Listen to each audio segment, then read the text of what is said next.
โดยทำเอาผิดต่อหลักธรรมและกฎหมายบ้านเมืองขอให้สิ่งเหล่านั้นจงขั้นสำเร็จจงขั้นสำเร็จแก่เราท่านทุกท่านทุกคนทุกประการเถิดลำดับต่อไปตั้งใจกวดน้ำอุทิศส่วนบุญส่วนกุศลตั้งแต่รับพรจากคณะสงฆ์เป็นภาษาบาลีสืบต่อไปเด้อขอเชิญทุกท่านทุกคนตั้งจิตตั้งใจให้ดียะถาวาริวะหาปุราปริปุเรนติสาครองเอวะเมวะอิโตทินังเปตานังอุปกปปติอิชิตังปัฏฐิตังตุมหังคิปะเมวะสมิจฉตุสัพเพปุเรนตุสังกปป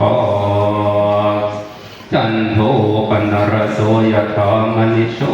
ติราโสยถา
ตุจุปันทวา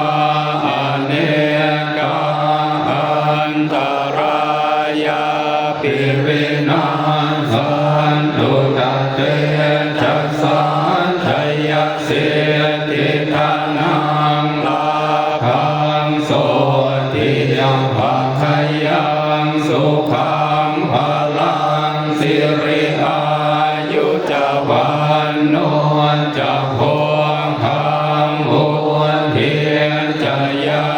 สวา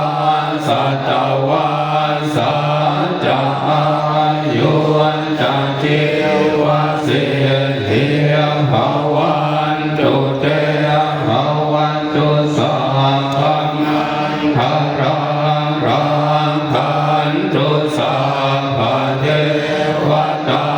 สัพพะพุทธานุภาเวนัสสัทธาโสทิภาวันตุเต